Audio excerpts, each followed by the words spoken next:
Alerte info du 12 avril qui vient de tomber, les Américains repartent du Pakistan sans aucun accord avec l'Iran. Donc la guerre va repartir les amis.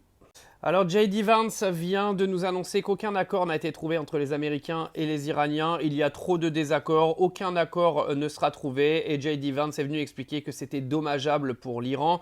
Donc ce cessez-le-feu, parce qu'ils appellent ça un cessez-le-feu, mais quand on voit qu'Israël est encore en train de tuer des Libanais, on n'est absolument pas sur un cessez-le-feu, va prendre fin très vite, sachant qu'il n'y a aucun accord et qu'apparemment les discussions sont complètement dramatiques des deux côtés.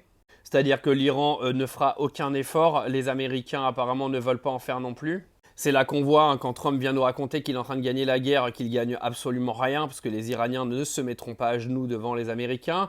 Mais les amis, c'est pas le plus grave, c'est qu'on pourrait ressortir en gros de ces négociations avec une situation pire que celle que nous avons vécue pendant le mois de mars, tout simplement, car le renseignement américain nous a appris hier que la Chine était en train de faire parvenir des missiles anti-aériens donc à l'Iran, et qu'on pourrait se retrouver à la suite de la reprise des hostilités entre les deux pays avec des armes de défense chinoises qui, en gros, se battraient avec des armes américaines.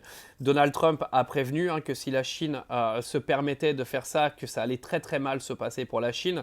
Ouh, je pense que les Chinois ont très peur, vu l'énorme résultat que déjà les Américains ont eu avec l'Iran. J'aimerais bien les voir se fight directement avec la Chine. Donc ça, c'est pour les informations, l'information principale du 12 avril. Donc sachez que là, il n'y a aucun accord, qu'on est carrément dans un cul-de-sac. Là, on voit que même les discussions n'avancent absolument pas. Les Américains sont venus raconter hier que le détroit d'Ormuz avait été rouvert partiellement, ce qui a été complètement démenti par l'Iran. L'Iran, de son côté, est venu nous expliquer que des avoirs qui avaient été gelés avaient été débloqués, démentis par Washington directement derrière. Donc en gros, il y a de l'intox des deux côtés. En tout cas, on n'avance pas, et qui dit qu'on n'avance pas veut dire qu'il y a encore des gens qui vont mourir derrière, que ce soit des Libanais, que ce soit des Iraniens, des gens qui n'ont rien demandé à personne, parce que là, à mon avis, on est reparti de plus belle dans cette guerre. Je pense que le cessez-le-feu de 15 jours va vite s'estomper, les amis. Encore une fois, je dis cessez-le-feu, mais il n'y en a jamais eu.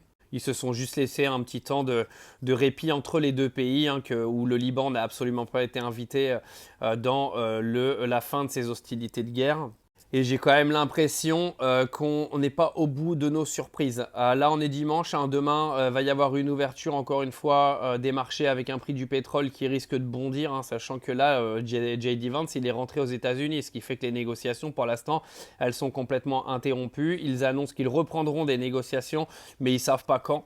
Donc bon, écoutez, on verra bien quand est-ce que ça reprendra. En tout cas, ce qui est sûr, c'est qu'à mon avis, ça va se refoutre sur la gueule dans les jours qui viennent. Et que cette guerre, qui a été complètement provoquée par les Américains, pourrait encore durer plusieurs mois à ce rythme-là.